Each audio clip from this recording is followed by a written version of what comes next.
Welcome to the Hope Natural Health Podcast. I'm Dr. Erin Ellis, your host. On this show, we discuss all things health, hormones, and happiness with a little side of this thing called life.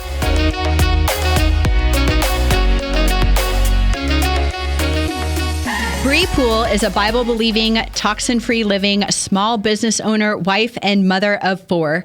She considers herself more of a toxin-free living educator and advocate.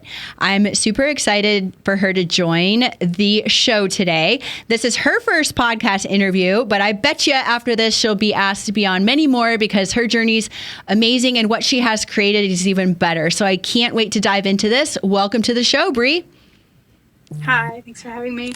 Of course. So let's start off just with a little background. Like, what inspired you to start your journey into toxin-free living, and really how has it impacted your life and even your family's life?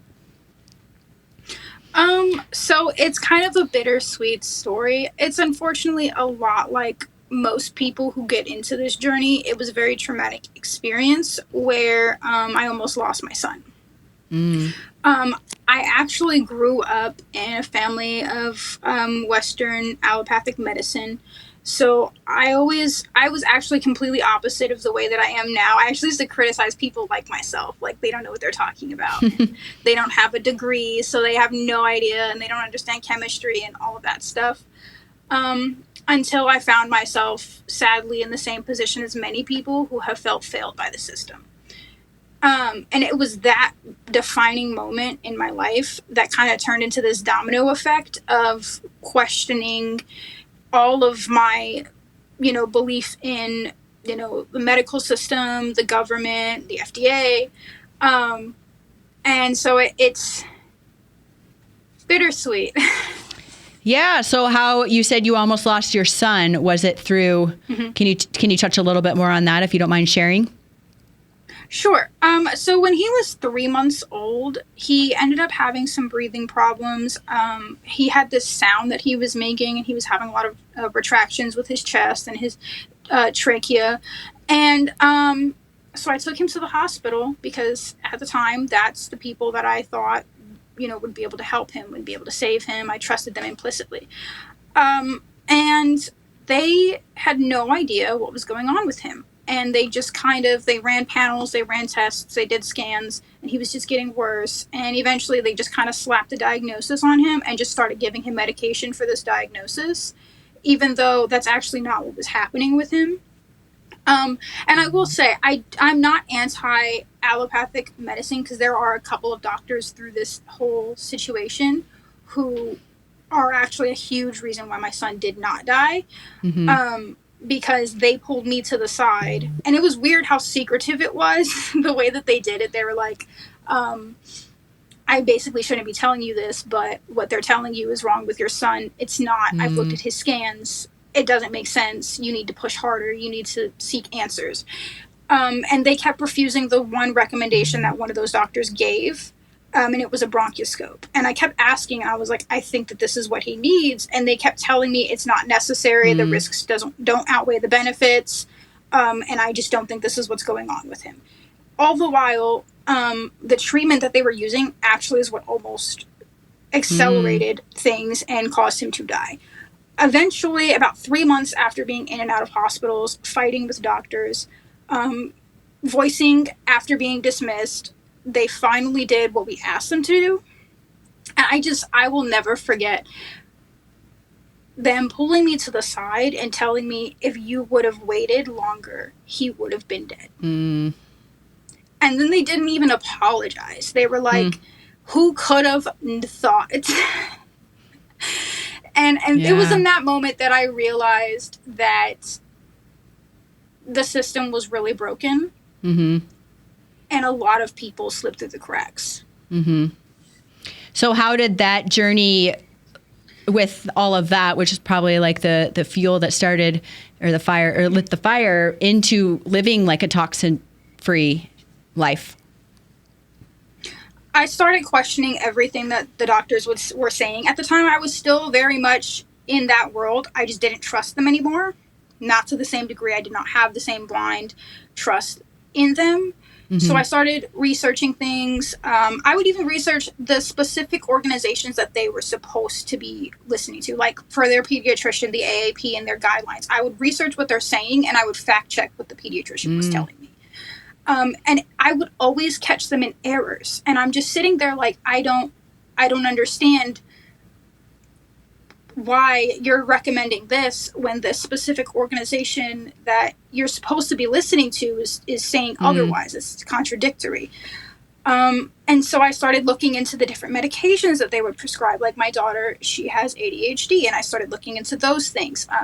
My other daughter, she was chronically constipated, and they kept telling me to put her on Miralax. And of course, me being skeptical now, started looking into Miralax, and I was like, I'm not doing that. Yeah. So I just turned into this whole effect of me looking into medications, their side effects, what they do, where they came from. And then I started getting into personal care and the ingredients in those products and where they came from and their impact on us. I started looking into food and its ingredients and its impact. And then I started realizing with all of that, plus looking at different things in other countries, that our country was very money motivated, and the number one thing that was driving sales is sick people. Yeah, there's no money in health, right? They want to keep us sick. That's their goal, and why we have such a toxic environment. How long ago did this journey start for you? 4 years. Okay. Started 4 years ago. Awesome.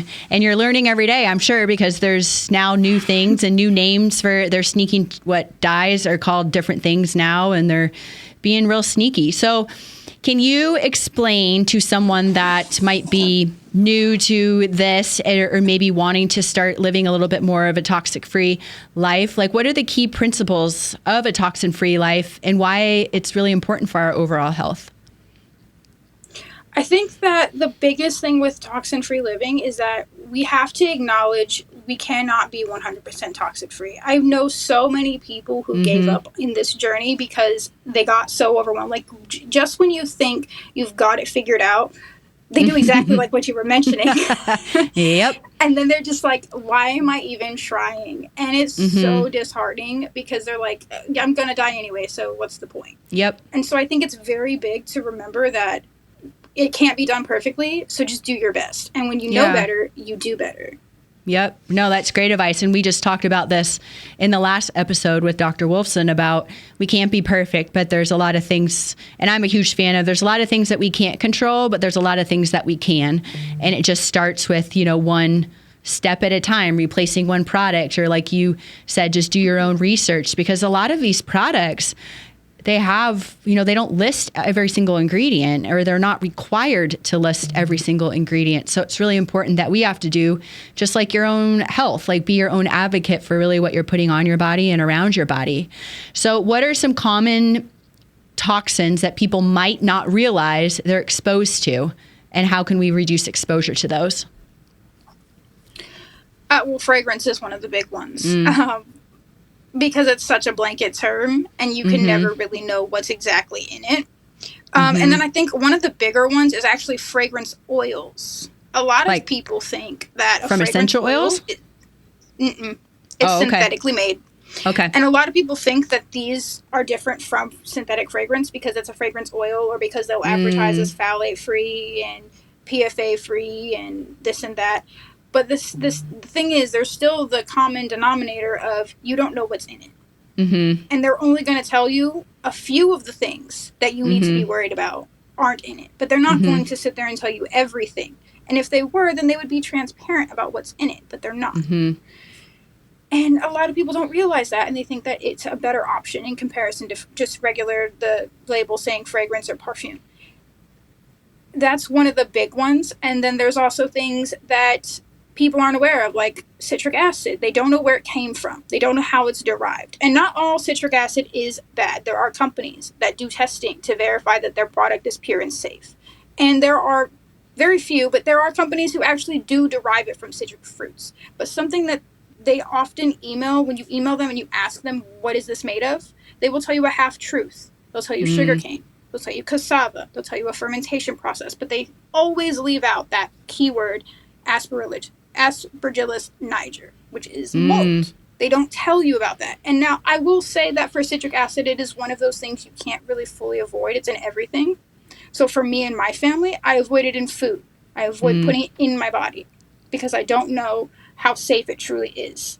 And looking at the data, there's benefits to it in cleaning and in feed. I've seen some studies, but there are also studies that have shown people who have mold allergies reacting to it, which would then show that there is concern.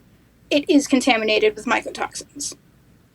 So when you're doing your research and reaching out to companies that have citric acid on the label, are you asking them specifically it's been tested for Aspergillus?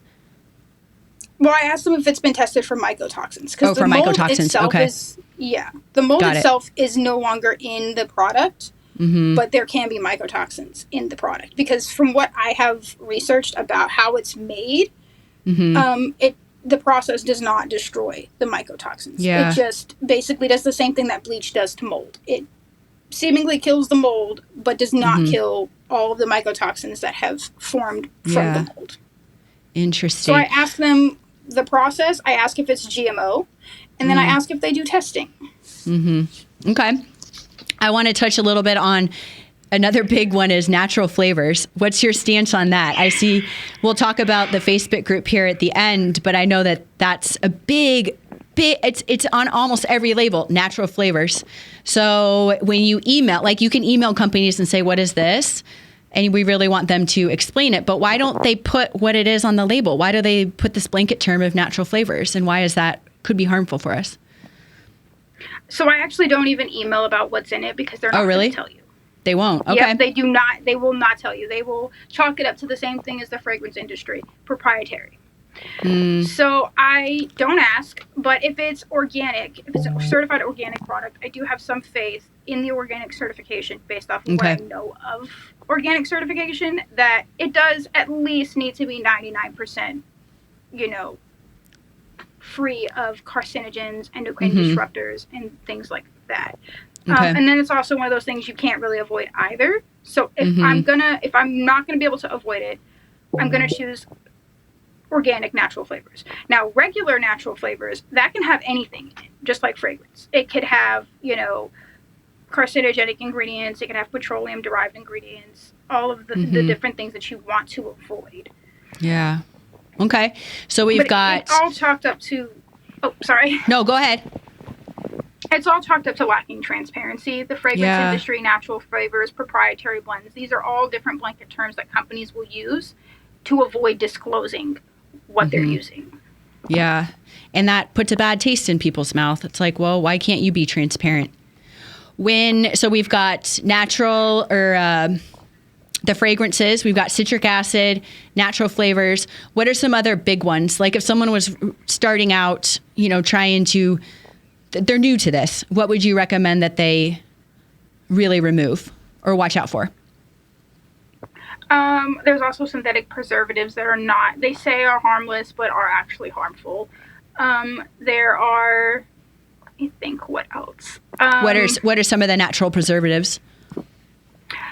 Some of the synthetic ones that they make that are harmful are like phenoxyethanol. And the reason that is harmful is because of how it's made. It is made through the ethoxylation process, which involves ethylene oxide and contaminates the product with 1,4-dioxane, which is a carcinogen and has been shown in any capacity can be carcinogenic. So there is no safe limit. But even still, even if that wasn't the case, it has also been shown at even a 1% ratio to be a skin irritant. A lot of people in the toxin-free living community, influencers like myself, they do not think skin irritants are a big deal. They don't label them as toxic because it's just a skin irritant and everybody's skin is different. But my standpoint on that is why is it irritating your skin if it's good for you? Yeah. It doesn't make sense. What types of products? If it's synthetic and it's doing that, I don't understand why that would be safe. Right? What types of products do you find that ingredient in? Is it mostly skincare products? Yes, skincare, hair care. It's mostly personal care stuff. I have not seen it in food, so that's good. That's good. This is totally on a random tangent as well, since we're talking about ingredients. What is your stance on apps apps to help you see if something is, quote, clean or not. Like the Yucca app is a big one. Think Dirty is a popular one. The environmentalworkinggroup.org. What is your stance on these apps, and like how, I guess, effective or reliable are they? The only one that I have ever, even in the group, have recommended for use would be EWG, and not for the ratings, because the ratings aren't accurate. And I even have a post in there where they rated a product as clean and gave the stamp of approval, but then one of the ingredients in that product was a level 3 or 4 rating, so that did not make sense to me. Like, how is this product approved when you're saying yourself that ingredient in it is not safe? But it does tell you what the ingredients are, and it tells you it gives you an overview of the reasons why it may not be considered safe. I have seen even ingredients like quaternary ammonia compounds in there listed as a level 1, as in it's not unsafe, but then going down into it, there's explanations in their descriptions about how it actually isn't safe. Yeah. So that is why I don't recommend its rating system. I don't recommend Yucca. I do not recommend Think Dirty, because these ones are notoriously inaccurate for multiple reasons. There are just certain ingredients that it doesn't consider or flag as problematic when they are. So the best bet is to really just do your own research, right? Look the ingredient up and do your own research, just like what you started doing 4 years ago, correct?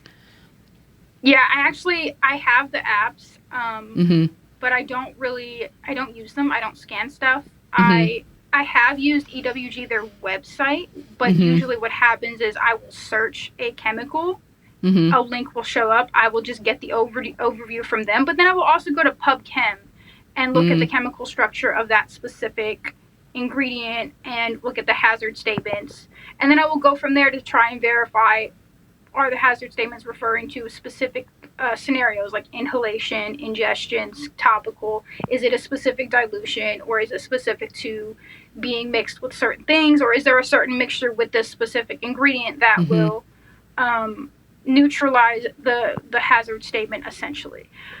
And then just kind of go from there, looking into different studies that I find on the use of it in the different concentrations, different solutions, different ratios, and what effect it has had on people using it in the capacity that it's generally used. Yeah. Awesome. It could be so overwhelming, just like you said in the beginning. People, you need to know that you can't be 100%. There's no way to be 100%, and don't give up. When you know more, you do more. So what would be your top recommendations for families or someone really looking to transition to a toxic-free environment? Like you said, know better, do better. Don't allow it to stress you out. But also, if you're a family that you're not wealthy and you don't have a lot of money and you're on a budget, first in, first out. If you have Dawn dish soap and it works and it's toxic and you need to switch it, but you can't really afford to just throw away your dish soap, use it up and then replace it, and use that time that you have it to do the research to find the replacement.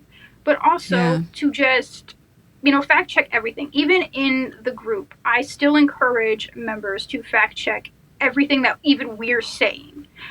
People consider me to be a trustworthy source, and I love that so much because I value trust and transparency. But I still want them to fact check me, because I want them to be equipped to go out into the world and be able to do this research themselves. Yeah, awesome. So we'll link the Facebook group in the show notes. But she started this. Did you start the Facebook group how long ago? I started about 4 months ago. It's only been 4 months? Yeah, maybe 5. Holy cow. I can't remember the exact time, but it actually grew to over 100,000 after 3 months of it being up. Yeah, there's there's over 180,000 members in it now, and it is a plethora of information. I don't know how I stumbled upon it, but I stumbled upon it and then just, started learning in there because, again, I don't know everything. I learn every day something new about health and wellness, and there's so many toxins. I've been mind blown with some of the stuff that I've learned that I thought was good for me, but we're all on our own journey. And then they asked for medical professionals to be admins or moderators. And I was like, you know what, I can do that. I would love to contribute some of my expertise, without diagnosing or treating. And it's been so fun for me. Like, I have learned so much from other people, and from you, and just the whole group is just very, very well run, and they are very strict on rules and being kind and posting ingredients, and everyone is just there to help each other out. And there's about, what do you say, at least 100 questions a day that come in, at least? Yeah, at least. It's a lot. It's a lot. And a lot of them are the same types of questions. So a lot of things I see are about, oh, does this label look good? And they'll, post their label. There's a lot of posts about cookware. I think cookware is probably a big one. It's like, oh, I want to replace my pots and pans. And then obviously the big ones of hair care and personal products, but they have a guide on there, the swap guide.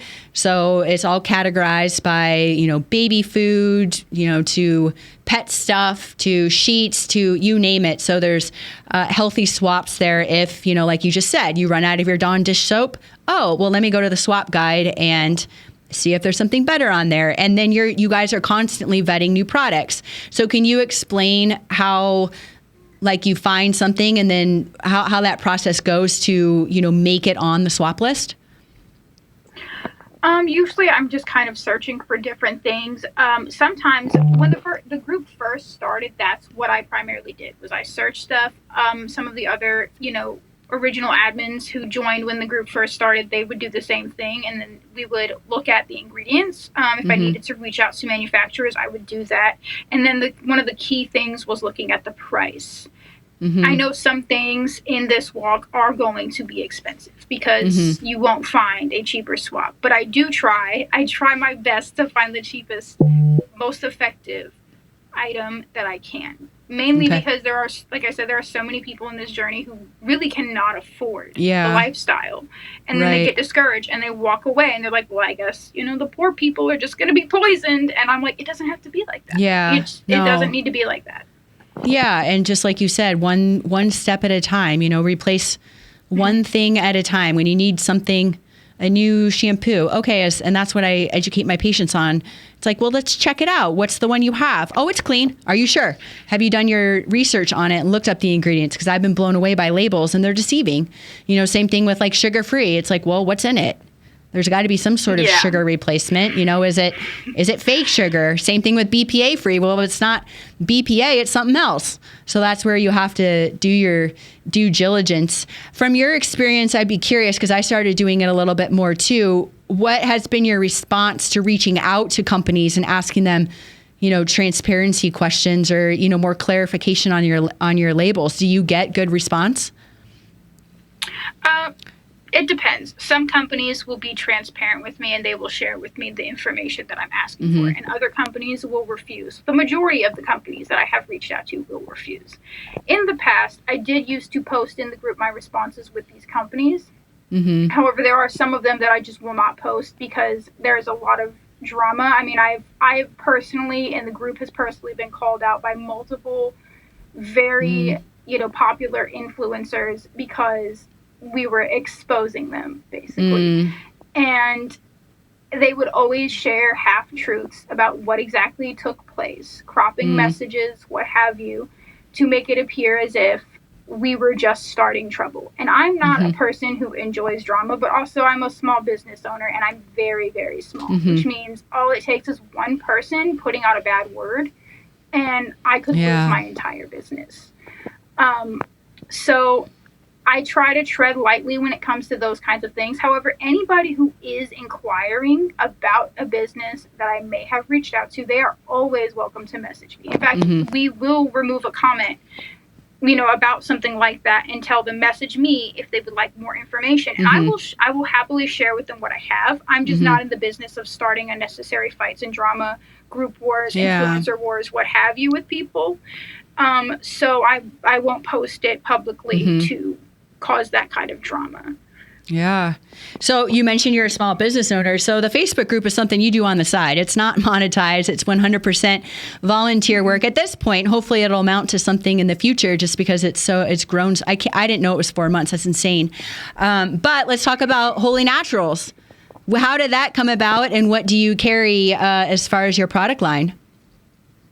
So I am faith-based. My business is 100% faith-based, and the core and values of it are based off of my faith in God. So how that actually started was my oldest child had, I say had eczema because she has not had an eczema flare-up since. But she got a really bad flare-up at the time that it took place. We were still, foot in the door with allopathic medicine. And in fact, I can't remember, one of her doctors prescribed a medication to her that actually made it so much worse. And to the point she got a skin infection. It was really bad. And nothing that they were giving us was working. So I went online and I bought some beef tallow and I tried it. I slathered her multiple times a day for up to, I think, 2 weeks, and her flare went completely away. So she started using that as maintenance. She uses it once a day for maintenance, hasn't had a flare-up since. My husband, he started using it. I use it, and then I started using it on my toddlers. But with tallow, a lot of the businesses in the industry price extremely high for their products. And it was unaffordable because my family was low income. We could not afford to spend the, $40 to $60 for a 4 to 6 ounce jar of tallow for our family of 5 each month. It was just too expensive.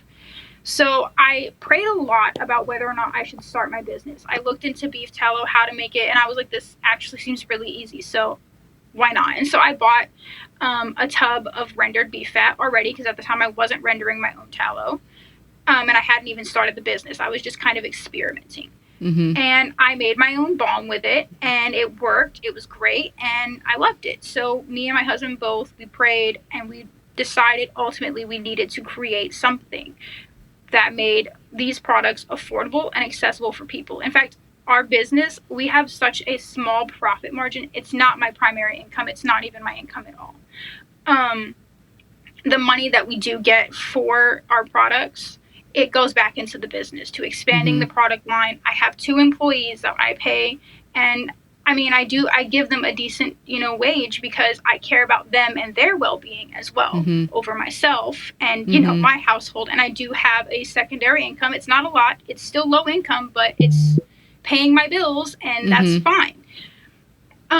So that's how that started. A lot of prayer, a lot of guidance from the Lord, and then it kind of just blew up faster than I thought it was going to. The first 6 months in the business, everyone kept telling me this was going to be a slow business. Starting your own business, people either quit the first 2 years or they make it. And at the time, I was only making maybe $50 to $60 a day. Now it's kind of, it has its slow periods. We do get a decent amount of sales sometimes, but like I said, it all goes right back into the business because everything in our product is organic and quality. We vet it for lead, metals, contaminants, to verify that our manufacturers are also, distributing quality stuff. The stuff that we offer, sorry, my finger's in the way. I have mainly beef tallow products. I did create mango butter products for, those who are vegan who do not want to use, beef fat on your skin. And we expanded into dish soap, toothpaste, deodorants. I have a chest rub that I make for children 2+, but we actually recently took it off of the site to reformulate it and make it safe for all ages. I have the bug spray that is safe for all ages. I actually transitioned away from essential oils and into herbal infusions because essential oils are not all safe for every age, for all pets, and even for all adults. There are some that should never be used, and they have to be used very specifically. And I value essential oil safety so much, but there is so much to learn and understand about them before using them in your products. Yeah. So I decided it wasn't worth my mental capacity to try and basically teach myself aromatherapy to try and ensure my products were safe. I'm just going to transition to herbs and make sure that they're safe that way. Awesome. Well, I have a box of Holy Natural things coming my way. So by the time this airs, I would already have it, but she will provide us with a little discount code for you all to purchase some of her things online. But I'm super excited for that line, and I'm always looking for clean, obviously non-toxic products. So that's amazing. What a great story. Bree, we could probably talk a lot more about environmental toxins because it's such a hot topic and so important because we live in this toxic cesspool. But we'll wrap it up with one question that I ask all my guests. What would be your best or favorite health tip that you could share with the audience? My best or favorite health tip? That stress is probably the worst toxin in the world. I love that. Yeah, awesome. And why do you think that? It doesn't matter how many chemicals you remove from your environment if internally you are full of nothing but stress. Your body cannot function optimally when it is under nothing but stress. So you have to first let go of some of that and then really get into the replacing of the products, and then you will start seeing the real effects it has on improving your health and wellness. Awesome. Well, is there anything else that you wanted to add that we didn't touch on that you would find to be important? I did forget to mention, with the product vetting, I think one of the big things, and unfortunately this is one of those things that someone just getting into it or someone who is not in the same field that I am may miss. But being a product formulator and having, a very basic understanding of chemistry, I'm able to spot things in specific products, like the lack of a preservative and when one is required, or the lack of a stable emulsifier when one is required. That another person would not be able to, they wouldn't be able to pick up on that because they don't know. Yeah. So I think it is important to utilize all the information that you can find, which is, again, why I created the group. I'm not the only product formulator in there who will voice on these topics. And I just encourage anyone to utilize whatever information that we've put out from that, point of view and perspective into, their deciding factor with vetting a product. Awesome. Such good advice. Well, we'll make sure to link Holy Naturals in the show notes, the link to the Facebook group. Please join it. You'll learn so much. My mind's been blown. There's lots of community aspects. And like I said, you'll learn from others and even, some health things too. So I really appreciate you taking the time, Bree, to be on the show and share your wisdom. It's been wonderful. So thanks for being here. Thanks for inviting me. Yeah, of course. You did great. And that's a wrap. We'll see you all next week.